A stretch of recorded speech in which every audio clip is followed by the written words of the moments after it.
ሰላም የተከበራችሁ ኢትዮጵያውያን እንዴት ናችሁ? ማቲያስ ነኝ። ይሄ እንግዲህ አይኤችዲፒ ተከታታይ አይኤችዲፒ አልኩ ይቅርታ፣ ጊር በሚል ተከታታይ የማቀርብላችሁ 42ኛ ቪዲዮ ነው። ዛሬ በፈረንጆች ቀኑ ሴፕቴምበር 30 ነው። እንግዲህ በ41ኛው ቪዲዮ ለማለት እንደሞከርኩት መጨረሻ ላይ ላይክ ነው እንግዲህ የምትከታተሉኝ ሰዎች ካላችሁ ኮንፍሊክት አልፈጠርኩም ብዬ አስባለሁ። ነገር ግን ማህበራዊ እሴት ያስፈልገናል፣ ማለት ማህበራዊ የጋራ እሴት ያስፈልገናል። ነገር ግን ባለፈው ደግሞ ስላችሁ አሁን ለምሳሌ የአቶ መለስ የልማታዊ መንግስት አስተሳሰብ ማለት የሆነ ጽሁፍ ጽፈዋል ብዬ እሱን ሪቪው እያደረግኩ ነበር። እንግዲህ እሱን አቋርጬ ነው ወደ አይኤምኤፍ፣ ከአይኤምኤፍ ወደ አይኤፍኤስ፣ ከአይኤፍኤስ ወደ ጊር፣ ከዛ ወደዚህ ወደ ወርልድ ባንክ የመጣሁት ማለት ነው። እና እንዲህ እያልኩ ስለመጣሁ ምናልባት እዛ ጋር ያነሳሁትን ነገር ሀሳብ ሰምታችሁኝ ከሆነ እርስ በርሱ የሚጋጭ ነገር እንዳልሆን አሁን የምላችሁ ነገር ከእሱ ጋር የሚጋጭ አይደለም። ምክንያቱም በዛ ስለነበረው ነገር ምንድን ነው በኢትዮጵያ ውስጥ እንትን የለም ነው ማለት ያኛው የአቶ መለስ ወቀሳ የነበረው ምንድን ነው በሀገሪቱ ውስጥ ማህበራዊ ካፒታል ማለት የዴሞክራሲ ደፊሸንሲ ያለ ማህበራዊ እሴት የለም ነው። እሳቸው ግን ማህበራዊ እሴት የሚሉት ነገር ሌላ ነው። አሁን ለምሳሌ በኢትዮጵያ ሕዝብ መካከል መተማመን የለም። ሰው ይተማመናል፣ ችግር የለበትም። በህዝብ ደረጃ እኔ እንደምረዳው ነው የምላችሁ። ይተማመናል ስላችሁ ይነግዳል፣ አብሮ ይሰራል፣ ሆቴል ገብቶ ይበላል፣ ይከፍላል፣ ይገዛል፣ ይሸጣል ወዘተ። ይህ ነው ላይክ ነው ዲስ ኤግዚስት። ይተባበራል፣ እድር አለው፣ ቁብ አለው። ይህ ነው መረዳጃ ማህበሮች አሉት፣ ይሰባሰባል፣ ይገናኛል፣ ሻይ ይጠጣል ወዘተ ወዘተ። እንደዚህ አይነት ሶሻል ካፒታሎች አሉት። እሳቸው የሚሉት ያ አይነት ሶሻል ካፒታል ስነ ምግባር ሲባል ግን ምን አይነት ስነ ምግባር ነው ማለት የተወሰነ ደረጃ አይነት ስነ ምግባር አለ። አሁን ግን ምን መሰላችሁ እንደዛ አይነት እንደ ሀገር አቁሞ ያኖረን ይህን ሁሉ ዓመት ኑሮ ያቆመን የሆነ ማህበራዊ እሴት አለ፣ የሆነ ማህበራዊ ካፒታል አለ፣ የሆነ ትብብር አለ። ዘመናዊ የሆነው ማህበራዊ ካፒታል ግን የለንም። ምንድነው ዘመናዊ የሆነው ማህበራዊ ካፒታል ማለት? ለብዙዎቻችን በመንግስትና በህዝብ መካከል አንድ አንድ ሲግኒፊካንት የሆነ ድልድይ አለ። ህዝብና ማለት ህዝባዊ መንግስት የሚባለው ህብረተሰባዊነት የሚባለው ሀሳብ አስተሳሰብ በሀገራችን ዝቅተኛ ነው። በጣም ታስተውሉታላችሁ። ማለት ፓርቲሲፓቶሪ ዴሞክራሲ የለንም። ተሳትፈን በሀገር ጉዳይ አስተያየት ሰጥተን ሀሳብ ሰጥተን ተነጋግረን ህግ አክብረን መንግስትን ሳንፈራ መንግስትም አክብሮን ማለት ህዝብ መንግስትን ይፈራል፣ መንግስትን ያከብራል። መንግስት ግን ጉልበተኛ ከህዝብ አሊኔትድ የሆነ ከፍ ያለ የተጽዕኖ አካል ሆኖ ነው በሀገራችን የተለመደው። ያ ግን ይገርማቸዋል ለሀገር ግንባታና ለማህበረሰባዊ ልማት አይመችም፣ ጥሩ አይደለም። ሀገር ሊለወጥ የሚችለው ሀገር ሊለማ የሚችለው ህዝባዊ ተሳትፎ ሲደረግ ነው። ህዝባዊ ተሳትፎ ማለት ግን እንዳልኳቸው አሁን ዝም ብሎ በማህበር ማደራጀት ሰዎችን በእንትን መያዝ ወዘተ ወዘተ አይደለም። ህዝባዊ ተሳትፎ ማለት መንግስትን ለምሳሌ መተቸት መቻል ማለት ነው፣ ተጠያቂ ማድረግ ማለት ነው። ለሰዎች እንዴት መሰላቸው? አሁን ለምሳሌ ለእሴታችን እንቀናለን፣ ለባህላችን እንቀናለን፣ ለሀገራችን ታሪክ እንቀናለን፣ ለድንበራችን እንቀናለን፣ ለዚህ እንታገላለን። ነገር ግን አንድ ሰው መንግስታዊ ጫና ደረሰብኝ ወይንም ደግሞ አንድ አይነት የሆነ ያልተገባ ነገር ተጋለጥኩ ሲል እኔ ይመስለኛል ነው የምላችሁ ከመንግስት ጋር ከተገናኘ አስተያየት ለመስጠት፣ ለማገዝ፣ ለመደገፍ፣ ጉዳዩን ለመስማት ማለት ሁሉ ተበደልኩ የሚል ሁሉ ተበዳይ ነው ማለት አይደለም። ግን ድጋፍ የመስጠት ባህሪ ግን የለንም። ወይንም ደግሞ ሰዎች ባልተገባ መልኩ ዝም ብለው ሀብታም ሲሆኑ ሲበለጸጉ ስናያቸው ትላንትና የምናውቃቸው ሰዎች ከየት እንዳመጡ እንዴት እንዳገኙት የማይታወቅ ነገር ይዘው አድገው ስናያቸው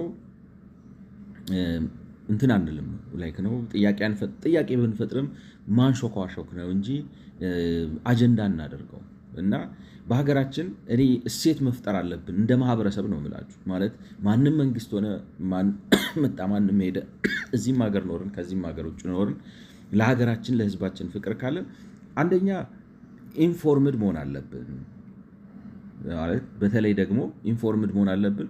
በተለይ መረጃ አክሰስ ያላቸው ሰዎች በተጨባጭ ያለውን ነገር ለህዝብ መናገር የመንግስት መስሪያ ቤቶችም ሆኑ የመንግስት መስሪያ ቤት ሰራተኞችም ሆኑ ፐብሊክሊ አቬለብል ሊሆኑ የሚገባቸውን ኢንፎርሜሽኖች ህዝብን ማሳወቅ አለብን። ህዝብ ደግሞ ካወቀ በኋላ ይህ ነው መተባበር አለበት እውነትን መሰረት አድርጎ የህግን የበላይነት መሰረት አድርጎ ፍትሐዊነትን መሰረት አድርጎ መተባበር፣ መተጋገዝ፣ አስተያየት መሰጠት አለበት። ምክንያቱም አሁን ለምሳሌ እንግዲህ እውነት ከሆነ መንግስት መሬት ሲወስድ የሰዎችን ለምሳሌ አንድ ቦታ ላይ አንድ መንደር ላይ ቤት ሰርታችሁ 20 ዓመት 15 ዓመት ከኖራችሁት በኋላ ያንን መሬት ለማንሳት ማለት በዚህ በኩል መንገድ ሊወጣ ነው ወይንም ደግሞ ታላቅ ኢንቨስተር መጥቶ እዚህ ጋር ትልቅ የሆነ ህንፃ ሊገነባ ነው ወይንም ይህ አካባቢ ለልማት ይፈለጋል ብሎ ያንን ሰውዬ ሲያነሳው የሚያነሳበት አግባብ የሰውየውን መብት ያከበር አይደለም። ምን ማለት ነው? የመሬቱን ዋጋ ከግምት አያስገባለትም። እዛ ላይ የገነባበትን ቤት ከገበያው አኳያ ዋጋውን ከግምት አያስገባለትም። በኢፍትሐዊነት ነው የሚያነሳው። ማለት የሆነ ነገር ይሰጠዋል፣ ግን የሚሰጠው ነገር ቤቱ የዛሬ ስንት ዓመት ተገነባ፣ ከዚህም በኋላ ደግሞ በዛ ማለት ከተገነባበት አንስቶ ዛሬ እስከደረሰበት ጊዜ ድረስ ምን አይነት ዲፕሪሺዬሽን ላይክ ነው ያረጃል ማንኛውም ቤት። ስለዚህ እነዚህ ነገሮች ብሎ ቤቱ ከሚሸጥበት ዋጋ በጣም ቀንሶ አሁን ገበያ ላይ ሰውየው ቤቱን ቢያወጣው ከሚሸጥበት ዋጋ በጣም ቀንሶ ነው ገንዘብ ሰጥቶ ያን ሰውዬ የሚያነሳው። ይሄ ኢፍትሐዊነት ነው ብለን እንደው መንገድ ላይ ወተን ምናምን ባንቃወም ምናምን ባንል በልባችን ግን ማውገዝ መቻል አለብን። ህዝባችን ማለት ዝም ነው የምንለው። ገብቷቸዋል። ኢትስ ናት ፌር ኢትስ ናት ጀስት እንደዛ ማለት ነው። እንደዛም እሱም ብቻ አይደለም። አሁን ለምሳሌ ለጥቃቅንና አነስተኛ ተብለው ዝም ብሎ መሬት በነፃ ይሰጣቸዋል። ለሆኑ እንትኖች ተብሎ መሬት በነፃ ይሰጣቸዋል። ኢፍትሐዊ ነው፣ ተገቢ አይደለም። በሀገር ደረጃ ሀገሩ የሁላችንም ነው። ሁሉም ሰው መሬትን ለአንድም ለስራ ይፈልገዋል፣ ለመኖሪያ ይፈልገዋል፣ አይደለም ለመዝናኛ ይፈልገዋል፣ ለአምልኮ ይፈልገዋል። ስለዚህ ለሁሉም ሰው ፍትሐዊ በሆነ መልኩ እንዲከፋፈል መቻል አለበት ብለን አስተያየት መስጠት አለብን። ወይንም ቢያንስ በአቋም ደረጃ ያንን ማንጸባረቅ አለብን። ወተን አሁን ለምሳሌ የመንግስት ሁኔታ አስቸጋሪ ቢሆንና ያንን ማድረግ ብዙ ዋጋ የሚያስከፍል ቢሆን እንኳን እንደ ህዝብ ግን ንቃተ ህሊናችን ዳብሮ አቋም የምንይዝ መሆን አለብን። ሶሻሊ ነው ኮሌክቲቭሊ ማለት በማህበራዊ ሁኔታ ላይ በጋራ ህሊናችን ሊነቃ ይገባል ብዬ ነው እንግዲህ ባለፈው ነው ያቆምኩት። ምክንያቱም ለምን መሰላችሁ?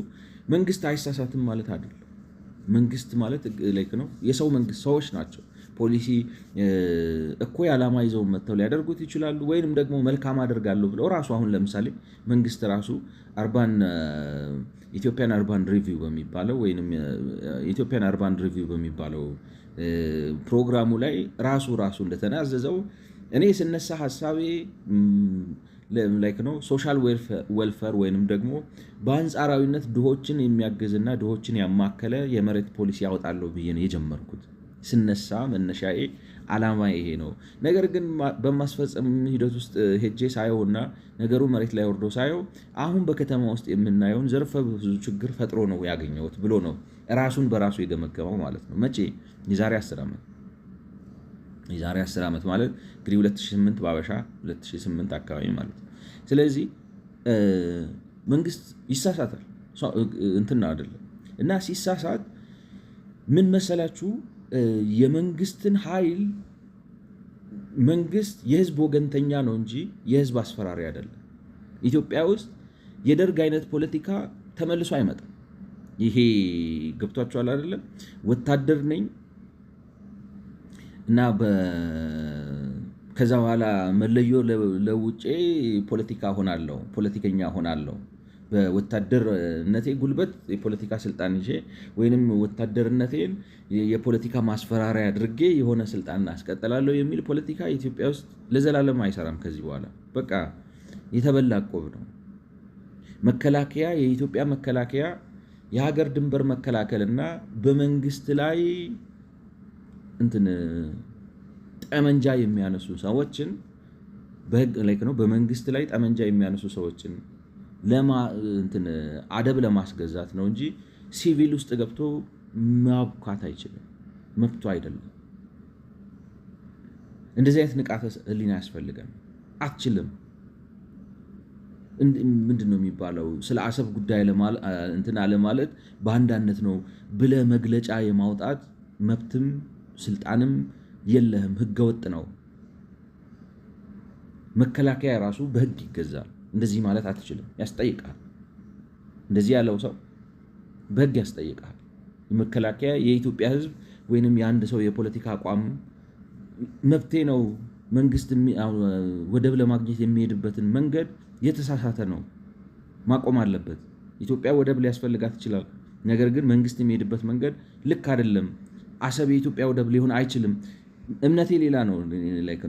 እንዲህ ብዬ መተቸት እችላለሁ። መከላከያ እንዲህ ብሎ እዚህ ላይ መግለጫ ማውጣት አይችልም። እንዲህ በማለት ያስጠይቀዋል። በህግ ነው የምላችሁ። አይቻልም፣ መብቱ አይደለም። ህገ መንግስታዊ ስልጣንም በዚህ ባለው ህገ መንግስት ራሱ ነው የምላችሁ። እንደዚህ ማለት አይችልም። ደህንነትም እንደዚህ ማለት አይችልም። ሰው ምን ልላችሁ ነው? በህግ መጫወት ማወቅ አለብን። ህግን አክብረን ህግን ሳንጥስ፣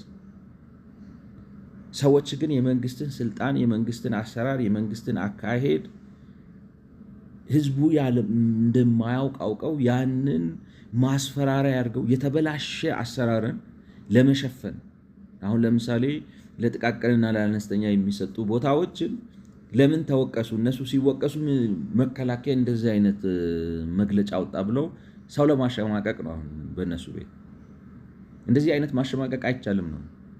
መሞከር ራሱ ማለት እንደ ደርግ ሞክራለሁ ብትል ትዋረዳለህ ነው። በዚህ ሀገር አይቻልም። ደህንነት ስለሆንክ ማስፈራራት አትችልም። ማስፈራሪያ አይደለም ደህንነት።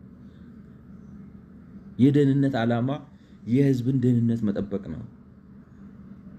አንድ ጊዜ እውነት ይሁን ውሸት አላውቅም፣ መስቀል ፍላወር ጋር ነው አንድ ጊዜ መኪና የሆነ ፖሊስ ራይድ ስጠኝ ነው ምናምን ብሎ አስቆመኝና አስገባሁት እና የሆነ ነገር ነገረኝ። ምንድነው የሆነ ሰው እየተከታተልኩ ነው ብሎ የሆነ ደህንነት የሆነ ሰው መንገድ ሲዘጋበት መኪና ሽጉጥ አውጥቶ ተኮሳሉ እና መስቀል ፍላወር አካባቢ ነው። ሰዎች ተሰብስበው የአካባቢ ሰዎች ቅጥቅጥ አደረጉት።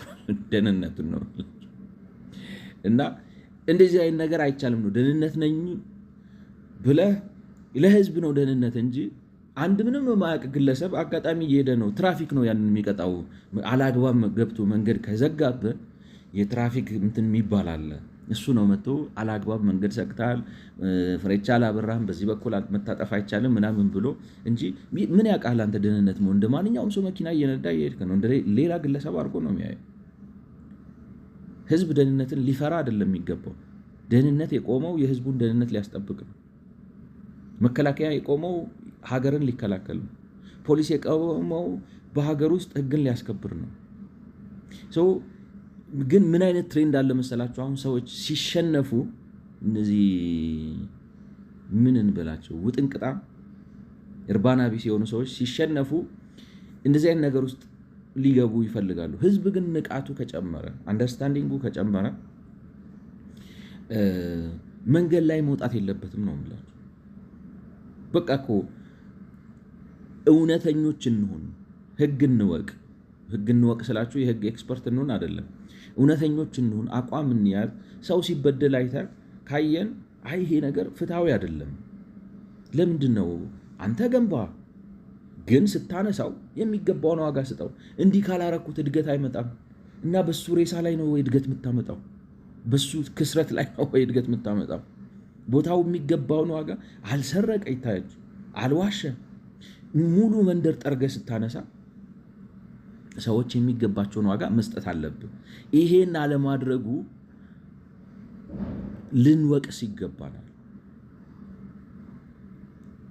ልክ አይደለም፣ አግባብ አይደለም የሚል ልብ፣ አይምሮ፣ ግንዛቤ ላይሳካ ይችላል ነው የምላችሁ። ዛሬ ለውጥ ላያመጣ ይችላል። የዛሬ 2 ዓመት የዛሬ 3 ዓመት ለውጥ ላያመጣ ይችላል። ገብቷቸዋል። ነገር ግን ህዝብ እንደ ህዝብ ይህንን ነገር የማይቀበለው ከሆነ መንግስት ምንም ማድረግ አይችልም። መወቀስ አለበት። ራሱ ይሳሳታል ነው የምላችሁ። እንደዚሁም ደግሞ እነዚህን ሰዎች በዚህ መልኩ እንደዚህ ጠርገህ አንስተ የልማት ኃይል ናቸው የምትላቸው ጥቃቅንና አነስተኛ ምናምን ብላ ያደራጃቸው የራሱ ተላላኪ የሆኑትን ሰዎች አምጥቶ መሬት ሰጥቼ ግንባታ አሰርቼ ምናምን ብሎ ልማት ለማምጣት ነው የከተማችንን ገጽታ ለመለወጥ ነው ምናምን ብሎ ሲል አይ ልክ አይደለም፣ አግባብ አይደለም፣ እንደዚህ አይደረግም፣ አያከባብርም። ይሄም ኢትዮጵያዊ ያኛውም ኢትዮጵያዊ እኩል ክብር ነው የሚገባቸው። ሁላችንም አስማምቶን ሊያሳድረን የሚችለው የህግ የበላይነት ነው። እንደዚህ ሲባል መከላከያ ምናምን መከላከያ ራሱ ስነ ስርዓት ያዝ ይባላል። እንደፈለገ መሆን አይችልም። መሳሪያ የሚሰጠው በኢትዮጵያ ህዝብ ብር ተገዝቶ ነው። የሚሰለጥነው፣ የሚበላው፣ የሚሰራው በኢትዮጵያ ህዝብ ብር ነው። የኢትዮጵያን ህዝብ ለማስፈራራት አይደለም። የኢትዮጵያን ህዝብ ዘብ ሆኖ እንዲጠብቅ ነው። እንደ ደርግ አይነት ፖለቲካ አራምዳለው አይሰራም።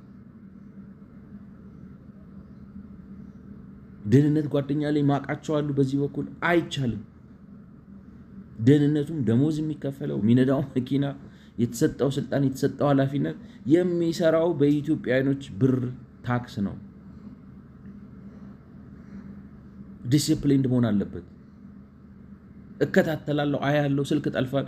ስልክ የምጠልፍበት መጥለፊያው የተገዛው በኢትዮጵያኖች የታክስ ብር ነው። ኮሌክቲቭ ሀብት ነው። እንደፈለክ እንድታረግበት አይደለም። ኃላፊነት አለው፣ ተጠያቂነት አለው። ልታቅ ትችላለህ። ሰዋት እና አእምሯችን መንቃት አለበት። እንዴት ልበላችሁ፣ ባጭሩ ጠለቅለል አድርጌ ሳስቀምጠው አንደኛ እንግዲህ ኢንፎርምድ እንሆን፣ ጋዜጣ እናንብብ፣ ስለ ሀገሪቱ እንስማ፣ እንወቅ። በተለይ ወጣት የሆኑ የሚያውቁ ሰዎች ኢንፎርምድ እንሆን። ሁለተኛ እውነተኞች እንሆን። እንደ ሀገር ነው የምላችሁ እሴቶች መፍጠር ያለብን ማዳበር ያለብን። መረጃ እንሰብስብ፣ ሰዎችም ደግሞ መረጃ እናቅርብ። የምናውቃቸውን ነገሮች ላይክ ነው ሰብስታንስ ያላቸው ነገሮች የግድ ሶፊስቲኬትድ መሆን የለብን። እውነተኞች እንሆን። ሶስተኛ እንደው ወተን እንዳልኳችሁ በመረጃ የተመሰረተ እንደው ዝም ብሎ አሉባልታ ምናምን ሳይሆን በመረጃ በእውቀት የተመሰረተ ሆኖ እውነተኝነት ይታወቃል። ሰው ሲበደል ይታወቃል። ሌላ ሰው ደግሞ አጓጉል ሲሸለም ይታወቃል። እነሱን አይተን ዘመድ ስለሆነ ጓደኛ ስለሆነ የምናውቀው ሰው ስለሆነ ምን አገባኝ እኔ ምንድነኝ ምናምን በሚል ሳይሆን እንደው እንትን አንበል፣ አቋም ይኖረን።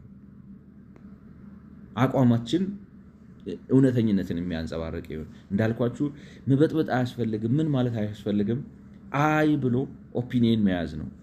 ሌላው እኔ አይ ጋራንቲ አረጋግጥላችኋለሁ ኢትዮጵያ ውስጥ አግሯ ዘለልነት፣ መንግስታዊ አግሯ ዘለልነት አይቻልም። ማለት አሁን መከላከያን ይዤ ያስፈራራሉ፣ ደህንነት አይቻልም። ፖሊስ ይዤ ያስፈራራሉ አይቻልም። እነዚህ የተፈጠሩት ህዝብ ለማገልገል የህዝብ ተቋማት ናቸው። ህዝብ ካልደገፋቸው ምንም ተራ ወመኔ ነው የሚሆኑ። የህዝብ አገልጋይ ካልሆኑ ተራ ወመኔ ነው የሚሆኑ። ስለዚህ በእውቀት የሆነ ልካቸውን እንወቅ። አንዳንድ ሰዎች ዝም ብለው በቃ እንትን ይላሉ፣ ምንም አያመጡም። በኢትዮጵያ ውስጥ ነው የምላችሁ። አልፏል ያ ዘመን። እንደ ደርግ እንደዚህ ተሽሎክልኬ መጥቼ ምናምን ቤተመንግስት ገብቼ ሰው ገድዬ ትናንት በዚህ ይዤ ምናምን የፖለቲካ ስልጣን ይዤ እቀጥላለሁ። አለፈበት፣ ተበላ፣ አለፈበት። እና እነዚህ ነገሮች ብናውቃቸውና ብናዳብራቸው ላይክ ፓርቲሲፓቶሪ ዴሞክራሲ ፈጥረን የተሻለ ሀገር እንገነባለን የሚል እምነት አለኝ። ወደዚህ እንግዲህ ስመለስ አሁን እንግዲህ ይህን ያስባለኝ ባለፈው በ41ኛው ቪዲዮ ላይ ይህን ያስባለኝ ምንድን ነው? እዚህ ጋር አሁን አንድ ነገር ይላሉ ማለት መንግስት መሬት ያመርታል።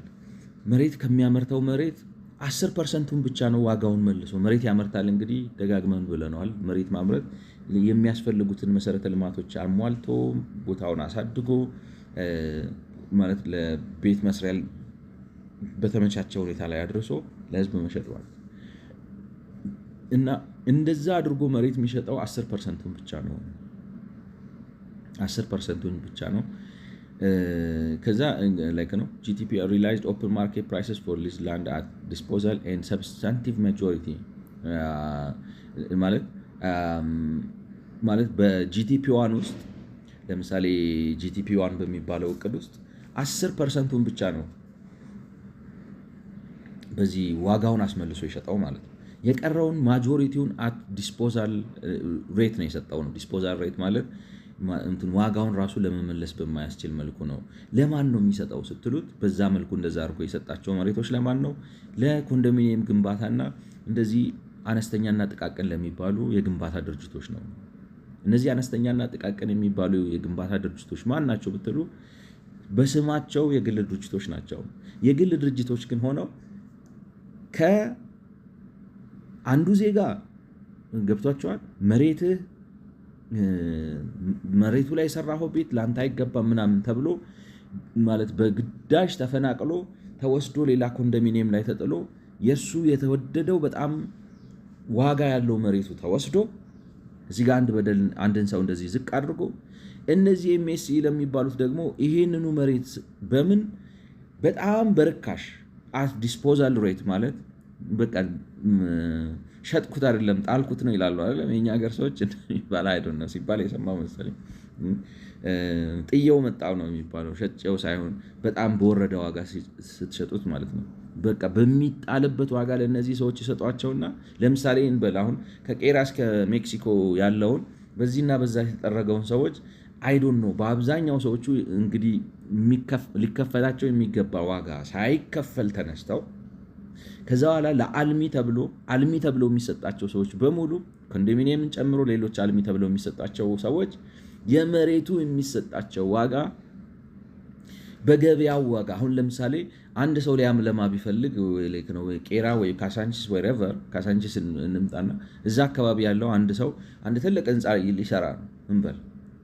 ያንን ህንፃ ለመስራት ቢፈልግ እዛ ጋር ከዛ ሰውዬ ያንን ቦታ ቢገዛው ከሚገዛበት ብር 10%ን ምናምን አውርደው ነው መሬቱን የሚሰጡት። ከዛ ያ ሰውዬ እዛ ጋር ያን ህንፃ ገንብቶ እዛ ህንፃ ላይ የሚፈጠሩትን ቤቶች ለሌሎች ዜጎች የሚሸጥበት ብር ደግሞ የገበያ ዋጋ ነው፣ ውድ ዋጋ ነው። አይታችኋል። በዚህ በኩል አንድ የሚጨቆን የሚጫን እና የሚገፋ የህብረተሰብ ክፍል አለ። በዚህ በኩል ደግሞ አንድ የሚደገፍ እና እንትን የሚያዝ የህብረተሰብ ክፍል አለ ማለት ነው። እነዚህ ጥቃቅንና አነስተኛ የሆኑት ማለት ነው። ይሄ እንዴት ተፈጠረ? ይሄ እንዴት ሲፈጠር ማህበረሰባችን ይህን ተሸከመው? ኢፍታዊ ነው። ገብቷቸዋል። እንትኑ ምንድን ነው? ከተማ ሲጸዳ፣ አዋራው ሲራገፍ፣ ነገሮቹ ሲነሱ የሚበሳጩ ሰዎች አሉ። መንግስትን ለመቃወም ነው፣ የኮሪደር ልማት እንደዚህ ነው ምናምን ብለው ይላሉ። ለመቃወም አይደለም። ሰውን ማለት የመጣበት መንገድ የሆኑትን ሰዎች ጥቅማቸውን ነፍጎ ረግጦና ገፍቶ የሆኑትን ሰዎች ደግሞ ማለት አጓጉል ተጠቃሚ እንዲሆኑ አድርጎ የመጣ በመሆኑ ኢፍታዊ ነው። እንደ ማህበረሰብ ይሄንን አክሰፕት ማድረግ የለብንም። እኔ ብቻ አይደለም ደግሞ ያልኩት። ይገርማቸዋል። አሁን እኔ ይሄንን ስል መቼ ነው? ትላንትና ነው ከትላንት ወዲያ የአሜሪካ ስቴት ዲፓርትመንት መግለጫ ወጣ እና የአሜሪካ ስቴት ዲፓርትመንት ወይም የውጭ ጉዳይ ሚኒስቴር የኢትዮጵያ የኢንቨስትመንት ክላይሜት አክቹዋሊ እነሱ እንዴት ነው ያለው ሁኔታ ለኢትዮጵያ ማለት በኢትዮጵያ ያለው ሁኔታ ለአሜሪካን ኢንቨስትመንት ይመቻል ወይስ አይመችም ብሎ ትንታኔ ሰርቶ ያቀረበውን ትንታኔ ነው። ነገር ግን እኔ ያልኳችሁን ነገር ይደግመዋል ማለት አሁን እዚህ ጋር ምንድን ነው የሚለው ኢትዮጵያስ ኢንቨስትመንት ክላይሜት ይሄ እንግዲህ እነሱ ያወጡት ነው ላይክ ነው 2025 ኢትዮጵያን ኢንቨስትመንት ክላይሜት ስቴትመንት ይላል። ሄዳችሁ ጉግል ብታደረጉት የውጭ ጉዳይ ሚኒስትራቸው መስሪያ ቤት ላይ ታገኙታላችሁ ይሄንን ማለት ነው። ስቴት ዲፓርትመንት ማለት በ36 ገጽ ነው። ከፈለክ ዳውንሎድ አድርገው ብሎ እዚህ ጋር እንደምታዩት ታዩታላችሁ። እና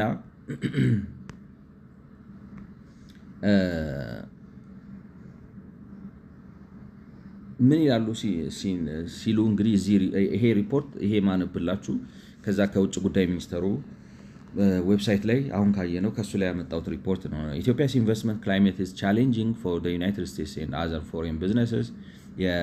አሁን ያለው በኢትዮጵያ ያለው የኢንቨስትመንት ድባብ አየር ለአሜሪካ ኢንቨስተሮች በጣም አስቸጋሪ ነው ወይም ቻሌንጂንግ ነው፣ ተግዳሮት የበዛበት ነው። ኢንተርናል ኮንፍሊክት ኖታብሊ ኢን አማራ ኤንድ ኦሮሚያ ሪጅንስ ሬስትሪክትስ ትራቨል። እንግዲህ ውስጣዊ ግጭቶች በአማራ እና በኦሮሚያ ያሉት ግጭቶች ማለት መንቀሳቀስን ከባድ አድርገውታል ነው። ሊድስ ቱ ፍሪኩዌንት ኤክስፕሮፕሪዬሽን ኦፍ አሴትስ ባይ አይዘር አንስክሩፕለስ ገቨርንመንት ኦፊሻልስ ኦር ሜምበርስ ኦፍ አርምድ ግሩፕስ። እና ምን ያስከትላል? በተጨማሪም ደግሞ መርህ አልባ የሆኑ የመንግስት ባለስልጣናት አንዳንዶቹ ንብረት ዝም ብሎ ይቀማሉ፣ ይወርሳሉ፣ ወይም ደግሞ እነዚህ ታጣቂ ቡድኖች እነዚያን ነገር ያደርጋሉ ነው። ኦፊሻልስ ኦር ሜምበርስ ኦፍ ሊሚት ዘ ገቨርንመንትስ ኦፍ ኢትዮጵያስ አቢሊቲ ቱ ኢንተርቪን። እና መንግስትም ደግሞ በአግባቡ ጣልቃ ገብቶ ህግ ማስከበር አልቻለም ነው። ኢንሰፊሽንትሊ ፕሮቴክትድ ራይትስ። እኔ አሁን የፈለግኳት እችል ነው። ኢንሰፊሽንትሊ ፕሮቴክትድ ማለት የንብረት ባለቤትነት መብት ዋስትና ስለሌለው ሞስት ፕሮሚነንትሊ ዴሞንስትሬትድ ባይ አ ሲሪስ ኦፍ ኮሪደር ዴቨሎፕመንት። በተለይ ደግሞ ይሄ ኮሪደር ማለት ተከታታይነትና ስፋት ባለው ሁኔታ የሚሰራው ኮሪደር ልማት በሚባለው ፕሮጀክት in which the government of Ethiopia expelled tens of thousands of residents በ10 ሺዎች የሚቆጠሩ ነዋሪዎችን አፈናቅሎበታል እና ንግዶችንም አፈናቅሏል including foreign owned ones በውጭ ዜጋ የተያዙ ንብረቶችንም and demolished their property with little or no warning ምንም ቅድመ ማስጠንቀቂያ ሳይሰጥ ወይንም ደግሞ አንዳንዴ ሲሰጥም በጣም ማለት በቃ ላይክ ነው የዛሬ ወር መተን ሰፈራችሁን ልናፈርሰው ነው በሚል አይነት ነገር ኦር ኮምፐንሴሽን እንዲሁም ደግሞ ተገቢውን የሆነ የካሳ ክፍያም ሳይከፍል ማለት ነው። እና ይሄ እኔ ብቻ ያልኩት ነገር አይደለም ነው የምላችሁ። ላይክ ነው ኢፍትሃዊነት አለ። ይሄን ኢፍትሃዊነት አቋም መያዝ አለብን። ኖ ልክ አይደለም።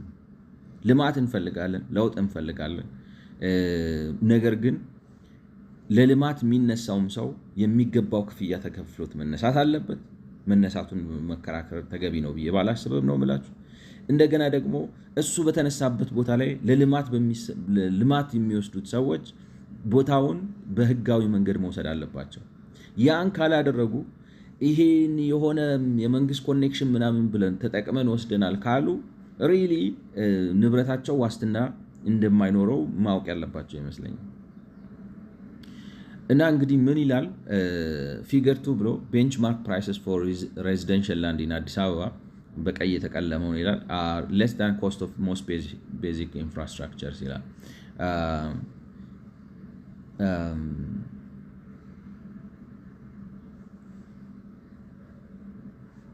እንግዲህ በአዲስ አበባ 1 ሜትር ስኩዌር ወይም 1 ካሬ ሜትር ቦታ ለማምረት ማለት ነው። ለማምረት ማለት ምን ማለት ነው? ለምሳሌ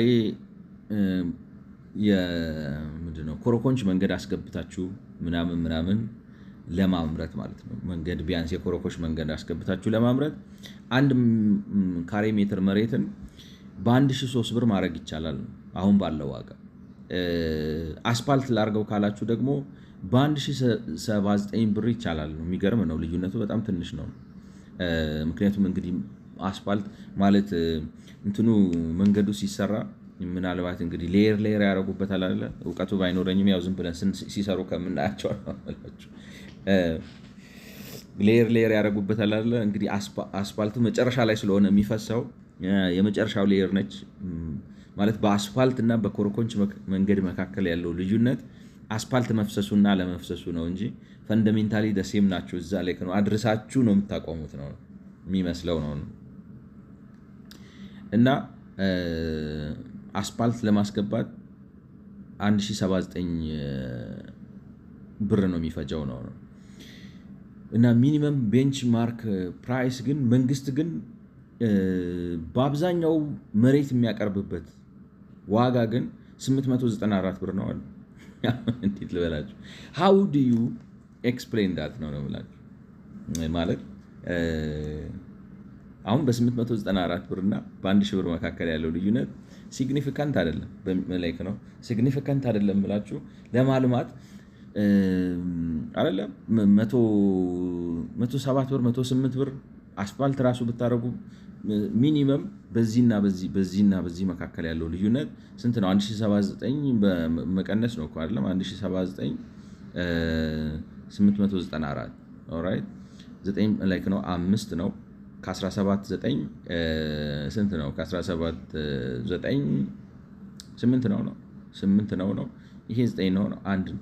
በመካከላቸው ያለው ልዩነት 185 ብር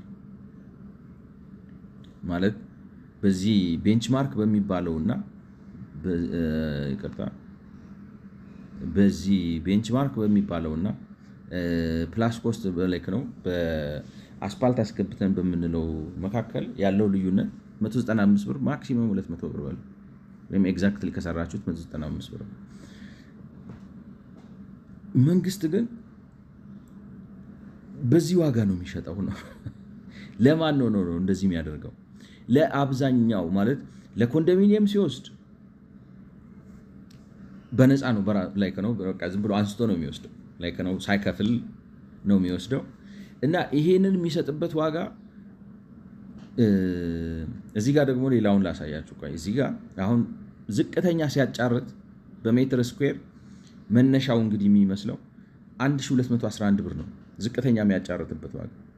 ከፍተኛ የሚያጫርትበት ዋጋ በሜትር ስኩዌር 13100 ብር ነው። አንድ ሌላ እንድታዩልኝ የምፈልገው ነገር ምን መሰላችሁ? አንድ መንደር ላይ አስፓልት እስከሚገባ ድረስ መሬቱን አልምቶ የሚወስድበት ብር በሜትር ስኩዌር 1079 ብር ነው። አንዳንዴ ግን ይሄንን 13100 ብር ድረስ ሊያጫርተው ይችላል። which means ቢያንስ 12 times ትርፍ ያገኝበታል በሜትር ስኩዌር ነው ማለት። በሜትር ስኩዌር 12000 ብር 12000 ብር 12000 ብር 12000 ብር ያንተ።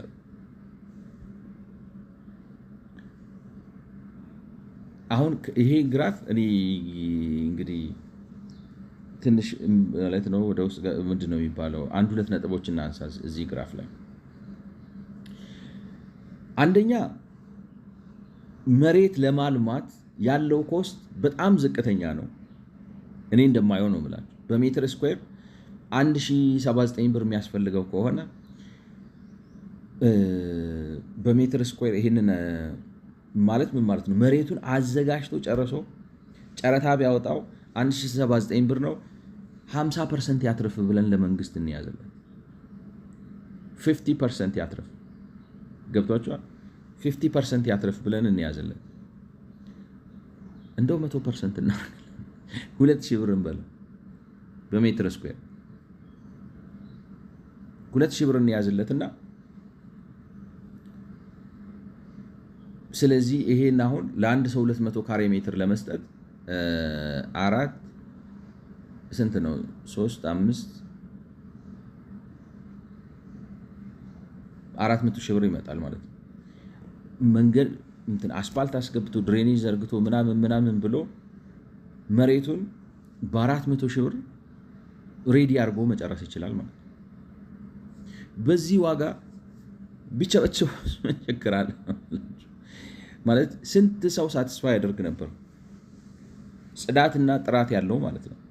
አሁን ለምን ይሄን አያደርግም? አንዱ ነው የምላችሁ እንደው ልናንሳው ካለ ግን በአብዛኛው የምትሰሙት ማለት 200 ካሬ ሜትር ለማጫረትም እኔ እንጃ 400 ሺህ ብር አሁን 200 ካሬ ሜትር መሬት የሚገኝ ይመስላችኋል? አይዶን ነው የትም ቦታ ላይ ኦልሞስት በዚህ አይነት ዋጋ 200 ካሬ ሜትር መሬት መስጠት ትችላላችሁ።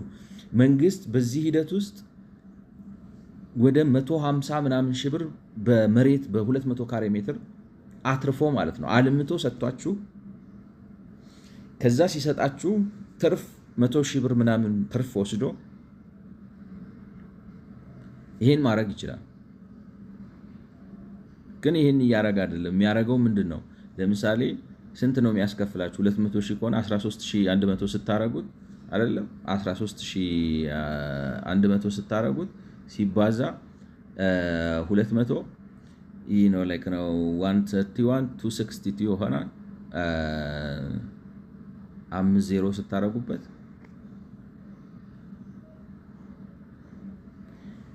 አንዳንድ ጊዜ 200 ካሬ ሜትርን በ26 ሚሊዮን ሊሸጥላችሁ ይችላል።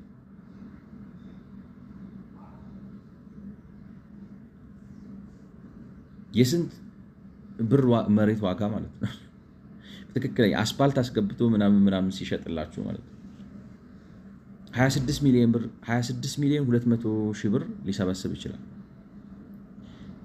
ስለዚህ 1 ሚሊዮን እንኳን ብናደርገው ያንን 200 ካሬ ሜትር መሬቱን መንግስት በመሬት አጫርቼ ሸጥኩ ብሎ የሚወስድበት ዋጋ 26 እጥፍ ውድ ነው።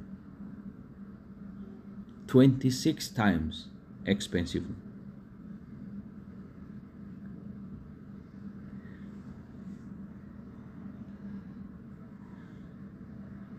ይሄ ምን እንደሚያሳያችሁ እናንተ ታውቁታላችሁ። ማለት ይሄ መንግስት ለህዝብ ብዬ እያደረኩ ነው የሚለውን ነገር ያስኬድለታል። ስለዚህ ለግለሰቦች ሲሸጥ በዚህ ዋጋ ነው የሚሸጥላቸው። አጫርቶ ሲሸጥ ማክሲመም ነው ኦፍ ኮርስ ገብቷችኋል። ስለዚህ እንደው ብን ላይክ ነው እዚህ ጋር 1000 ምናምን አለ 13000 አለ 147,000 ብታረጉት ይሄን ላይክ ነው 13 ሚሊዮን ነው የሚሸጠው ብለን እናስብ። በአማካይ 13 ሚሊዮን አቨሬጅ ሰርተንለት ማለት ነው። ዝቅተኛ አንዳንዴ 1200 ስለሚያጫራት ማለት ነው 13 ሚሊዮን እያገኘ ነው። 13 እጥፍ እያተረፈ ነው ከግለሰቦች ላይ ማለት ነው በሀገራቸው።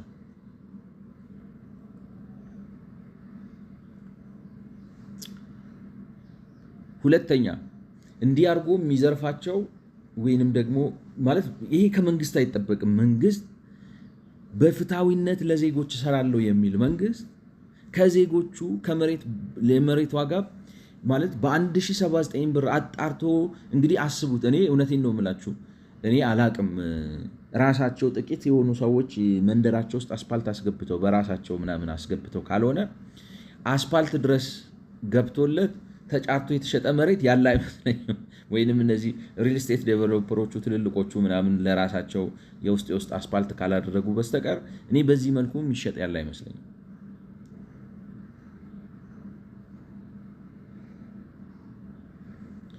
ስለዚህ 13 ካሬ ሜትር 1079 ብር የሚያወጣበትን መሬት እሱ ቢያንስ 13,000 ብር ነው የሚሸጠው ወይም 7,000 ብር ነው የሚሸጠው። በጣም አንፌር ነው ማለት አማካኝ ነው። በዝቅተኛውና በከፍተኛው መካከል አንዱ እሱ ነው እንግዲህ ማለት እነዚህ በግል መሬት ለመግዛት ስትሄዱ እንዳትገዙ ነው እኮ ነው። ለምን ሰዎች በግል ይሄ ጸረ ህዝብነት አይደለም ወይ? በግል መሬት እንዳይገዙ፣ በግል እንዳይሰፍሩ፣ የተወሰኑ የተመረጡ ዳይሬክትድ የሆኑ ሰዎች ብቻ መሬት እንዲያገኙ ሆን ተብሎ የሚደረግ በጣም አስከፊ ነገር ሆኖ ነው ያየው። ሁለተኛ ለራሱ ለኮንዶሚኒየም ሲወስድ በዚህ ነው የሚወስደው፣ በዜሮ ፍሪላንድ ነው የሚወስደው፣ ምንም አይከፍልም።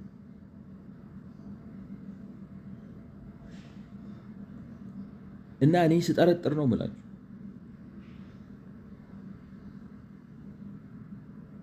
እንግዲህ የመሬት ዋጋን መጥቶ አውጥቶታል። የሚያስከፍላቸው እነዚህ ደጎምኳቸው የሚላቸውን እናሰራቸው የሚያስከፍላቸውን ሰዎች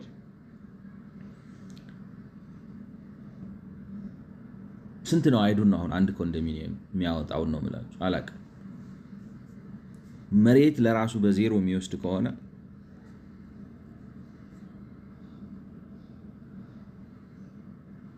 ኤኒዌይ ማለት ነው። ልመልስ የምፈልገው ጥያቄ ምንድን ነው? ቆይ እስኪ ላይክ ነው ቻት ጂፒቲን እንጠይቀው።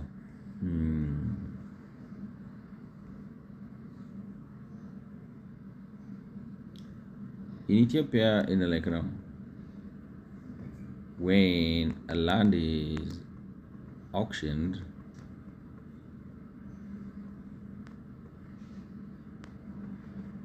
at times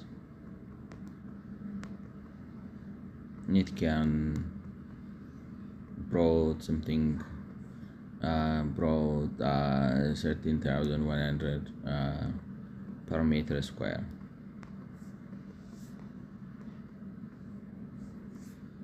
Yet, when the government took a plot of land for HDP, it took it at zero cost.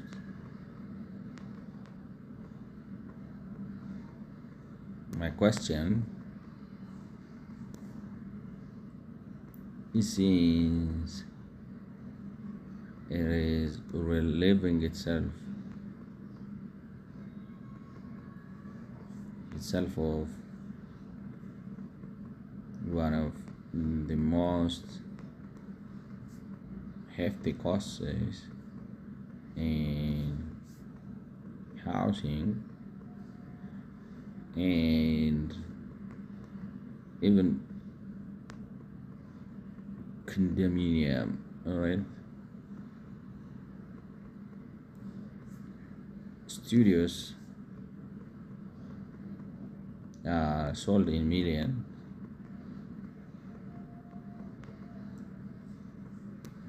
Is the government subsidizing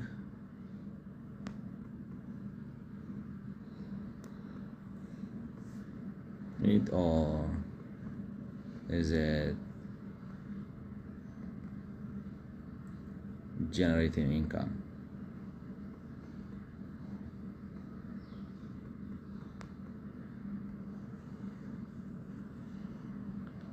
The key part is like land auctions like ማለት ጥያቄ ምንድነው መሰላችሁ? አሁን እንግዲህ መሬት የሚጫረትበትን ዋጋ አይታችኋታል። ማለት አንድ ካሬ ሜትር መሬት ላይክ ነው ይቅርታ፣ አንድ ካሬ ሜትር ሲጫረት 13000 ብር ምናምን ሊጫረት ይችላል፣ ከፍተኛው ነው። ይሄንን በ200 ካሬ ሜትር ከሰራችሁት ወደ 26 ላይክ ነው። በ200 ካሬ ሜትር ከሰራችሁት 200 ካሬ ሜትር በሜትር ስኩዌር በ13000 አድርጋችሁ ስታባዙት ወደ 26 ሚሊዮን ይመጣል። ላይክ ነው፣ አልተሳሳትኩም አይደለም? ላይክ በእጄ ስለሆነ ያባዛው 200 ካሬ ሜትር ሲባዛ 13100 ይቅርታ 2,600,000 ነው። 26 ሚሊዮን ላይክ ነው። አይ ዳውት ማይሰል 200 ካሬ ሜትር 200 ካሬ ሜትር ቦታ በ2,600,000 በ2,620,000 ነው የሚሸጠው ነው። አክቹሊ ግን በትክክል ቢሸጠው ኖሮ ማለት እንግዲህ የሚያተርፈው 10 ነው 1079 ነው አይደለም? ቅድም ያሉት አስፓልት ለማስገባት 1079 215,000 ነው። ስለዚህ በሚሊዮን እያተረፈባቸው ነው ብቻ በመሬት ማለት በሚሊዮን በ200 ካሬ ሜትር በሚሊዮን ያተርፋል መኖሪያ ቤቶች ላይ ማለት ነው። ሂስትሪ አድርገን ብናየው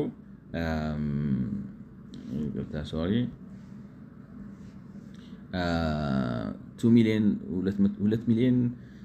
2,600,000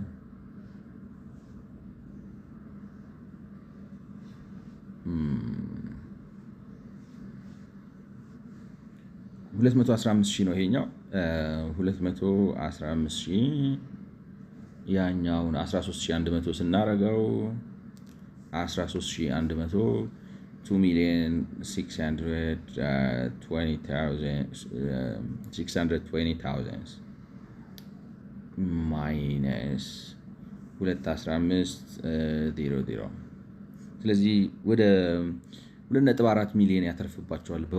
ላይክ ነው አስፓልት እንኳን አስገብቶ እኔ እንግዲህ እስከማውቀው አይዶ ነው ሊኖር ይችላል በእንትን ምናምን ካልሆነ በስተቀር አስፓልት ገብቶ ማለት ጥሩ የሚባሉ ሰዎችና ሰፈሮች ራሳቸው አስፓልት ገብቶባቸው መሬቱ የቀረበበት አላውቅም። እና ሊኖር ቢችልም እንኳን ማለት ነው። ስለዚህ የኔ ጥያቄ ምንድነው ትልቁን የመሬት ዋጋ ማለት 2 ሚሊዮን ለምሳሌ 2 ሚሊዮን አንስቶ 2 ሚሊዮን የመሬት ዋጋ ነው። እላው ላይ ቤት ገነባችሁበት ላይክ ነው 200 ካሬ ሜትር ላይ what I was trying to say ቁጥሩን ስለተሳሳትኩ ሀሳቤ ተበታትኗል። ግን ምንድነው መሰላችሁ ኮንዶሚኒየም አሁን ገንብቶ ሲሸጥ መሬት ትልቅ ዋጋ አለው ነው በእኔ ሂሳቤ ላይክ ነው ኮስት ኦፍ ዘ ላንድ ብዙ ዋጋ አለው።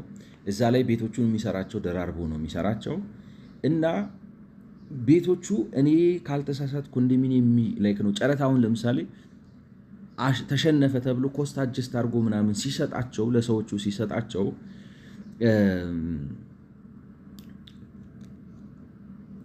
ደጉሞ ነው የሚሰጣቸው ወይስ እያተረፈባቸው ነው የሚል ጥያቄ ፈጠረብኝ። ሪሊ ለእንትኑ ቢሰራ ነው የምላቸው ሂሳቡ ቢሰራ መሬቱን ራሱ በነፃ ነው የሚወስደው ብያቸዋለሁ። ምንም አይከፍልም፣ ለማንም አይከፍልም ራሱ ስለሆነ ማለት ነው። እዛ ላይ በራሱ ሰዎች በመረጣቸው ኮንትራክተሮች ነው የሚያሰራቸው። እርግጠኛ ነኝ ከሞላ ጎደል በጥቃቅንና አነስተኞች ነው የሚያሰራቸው። ስለዚህ እያንዳንዱን ኮንዶሚኒየም የሚሸጥበት ዋጋ የተደጎመ ነው ወይስ ድጎማ አብዝቼ ምናምን ደክሞኛል ብሎ ይሄንን ማወናበጃ እና ማጨናበሪያ ፊት ለፊት አስቀምጦ ቤቶቹን ግን የሚያስተላልፍበት ዋጋ በትርፍ እያስተላለፈው ከሆነ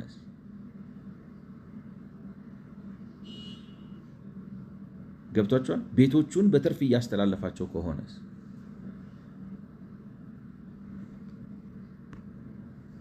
እና እሱን ነው ለመጠየቅ የፈለግኩት። ምክንያቱም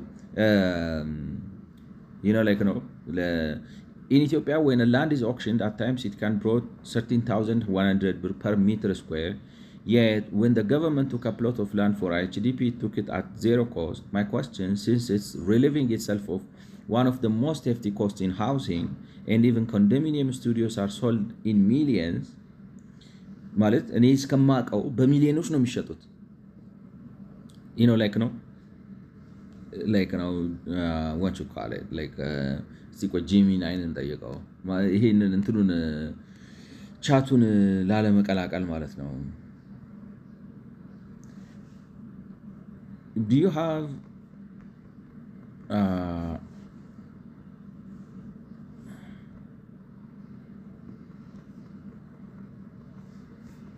information about the cost of condominium studios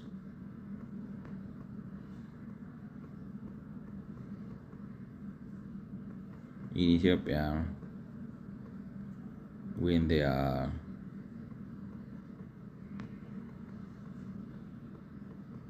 sold by the government?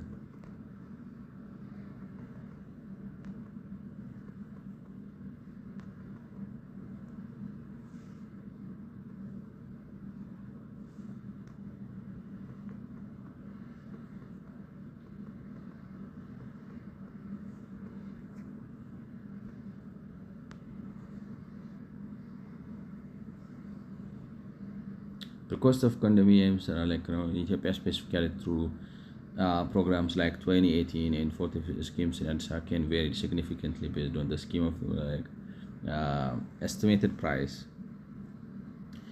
A scheme for public servants in Addis Ababa estimated studio apartments to cost እስከ 900 ሺህ ከ480 ሺህ እስከ 980 እስከ 900 ሺህ ኮስት ሊያደርጉ ይችላሉ ነው።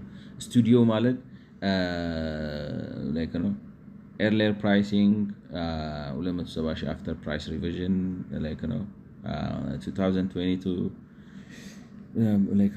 I've always distribution price per square meter a studio unit's total cost would be calculated by multiplying, so the prices are heavily subsidized and significantly lower than the market price, which can exceed per square meter 30 ሺህ ብር ምንድነው የምታደርገው ነው እኔ ሪሊ ኮስታቸው ቢወጣ ነው ምናምን። ወደ ላይ ነው የምትሰራው፣ ግድግዳ ነው የምታቆመው፣ ብሎኬት ነው የምትደረድረው አይደለም ላይክ ነው። እንዴት ልበላችሁ፣ ትልልቆቹ ኮስቶች በስኩዌር ሜትር 30 ሺህ ብር ለምንድን ነው የሚሸጠው? ማርኬት ፕራይስ ነው እሱ ወይስ እሱ ራሱ? ኤኒዌይ ማለት ምንድነው ለማለት የፈለግኩት ገብቷቸዋል ብዬ አስባለሁ።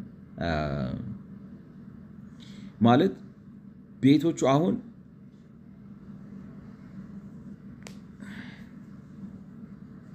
የመሬት ዋጋ የለበትም፣ በራሱ ሰዎች ነው የሚያሰራቸው።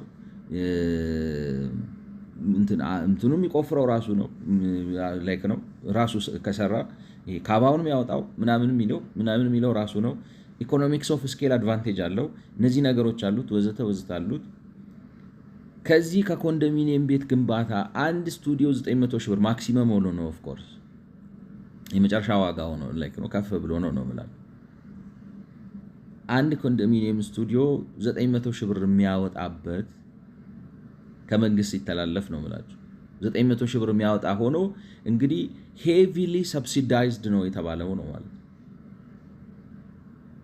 ሪሊ ኮስት ያደርጋል ወይ አንድ ቦታ ላይ አንድ ስኩዌር ሜትርን ለማለት ነው። አንድ ስኩዌር ሜትር ምንድነው የምታደርጉት ነው እኮ ነው።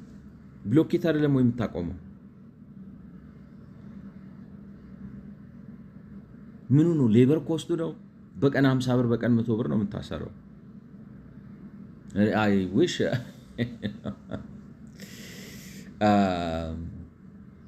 ያኔ እንጃ እንግዲህ ያለክ ነው ማላቀው ነገር ውስጥ ሌላ ነገር ላይክ ነው። Do you know Ethiopian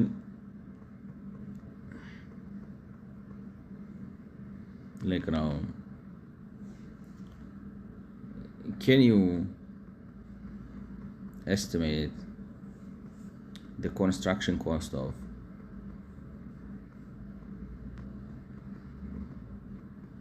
a studio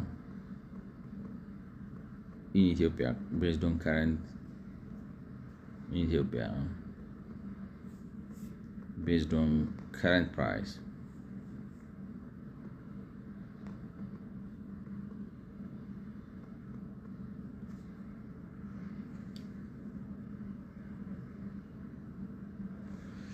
እና ማለት ምንድነው እንግዲህ ያን ግራፍ አይተን ለመጠየቅ የፈለኩት ነገር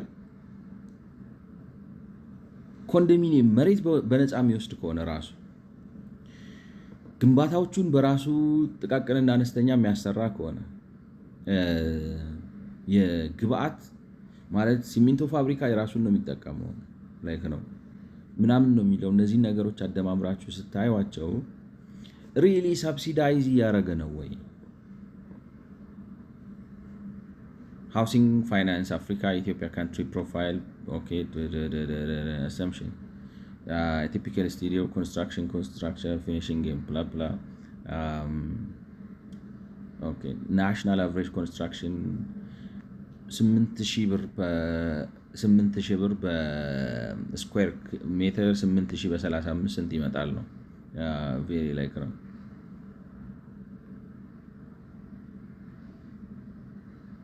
low labor input local materials mid range like 18000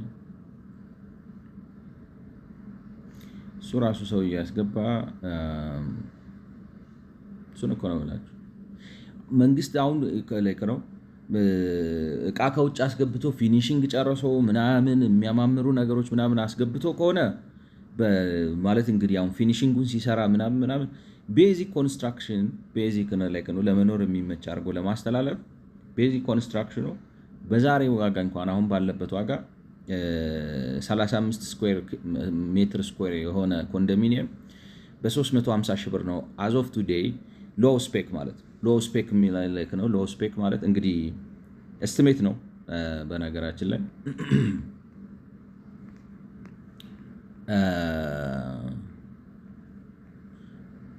ማለት ቤዚክ ነው ቤዚክ ነሰንስ እንትን አይገባለትም። አሁን ለምሳሌ ምንድነው ቲፒካል ኮንዶሚኒየም ፊኒሽስ ሞስት ሪያሊስቲክ ፎር ሞደርን አርቲስት ፕሮጀክትስ 18000 ሃይ ስፔክ ሃየር ፊኒሽስ ኢምፖርታንት ፊቲንግስ ሃየር ኤምፒ ኮስት ምናምን ይሄ ውዱ ነው። ላይክ ነው 18 ሺውን ብንወስደው ራሱ 630 ሺህ ነው የሚመጣው ነው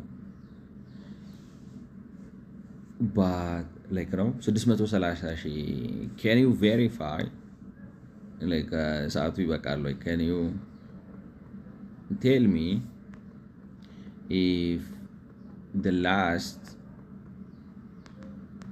last condominium was transferred at 650,000 ብር in Ethiopia.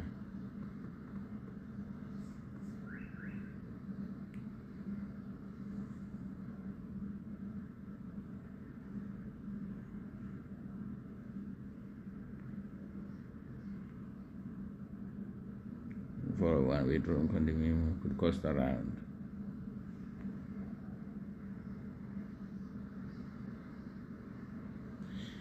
government housing schemes transfer are generally calculated per square. For example, one recent condominium ብር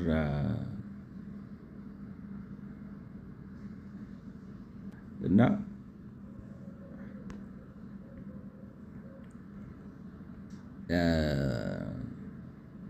ሰብሲዳይዝ አደረኩ ብሎ ራሱ ያለ ሰብሲዳይዝ እያደረገ ነው ወይ እየዘረፈ እንደሆነ እንዳይሆን እና ሰዎች ይሄ ሪፖርቱ ራሱ ያንን ያንጸባረቀ አይመስለኝም ነው። አስቡት ደግሞ ምን መሰላችሁ ይሄ እንግዲህ ሚዲየም የሆነ ምናምን አስቦ በጥሩ ዋጋ በምናምን ብሎ ነው ማለት ኮስቱ ስቱዲዮን ነው የምላችሁ እንትን ስታረጉት ምንድነው የሚባለው ባለ አንድ መኝታ ባለ ሁለት መኝታ ምናምን ስታረጉት ኮስቱ ይቀንሳል።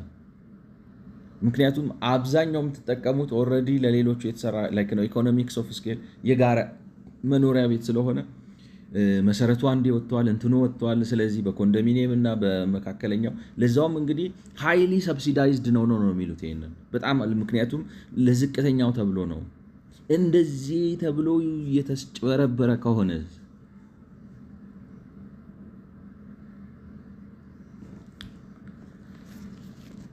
I don't know እና ይሄ ነገር ያቀባብራሉ ማለት እንዴት ነው የሚባለው? ልክ ከሆነና የተጨበረበረ ከሆነ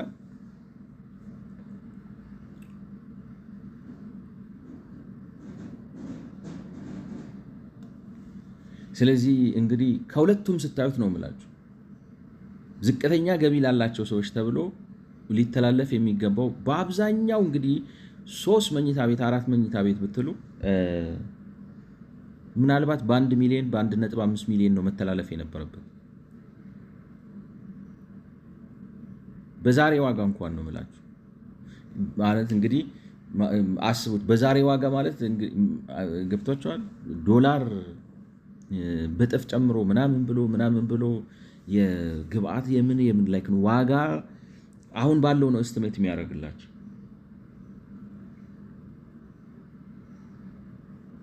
እና እንግዲህ እዚህ ሪፖርት ላይ ስታዩት አንደኛ ለግለሰቦች መሬት ሲሸጥ ማለት 200 ካሬ ሜትር መሬት በ1079 ብር ላይ ነው 215 ሺህ ብር በ1079 እና እንትንን በለው 100% ትርፍ እንስጠው በ400 ሺህ ብር ሊሸጥላቸው ይችላል ማለት ነው 100% አትርፎ ልክ ነው የሸጠላቸው ቀን በሊዝ ምናምን እያለ በማታት መቀበል የለበትም ዛሬ 400 ሺህ ብር ተቀብሏቸው 100% ወጪውን ሸፍኖ ማለት ነው ያወጣውን ወጪ 100 እጥፍ አስመልሷል መሬቱን ሰጥቷችሁ ከዛ በኋላ የመሬት ግብር ደግሞ ለብቻው እየተቀበላችሁ በየአመቱ እስካላችሁበት ድረስ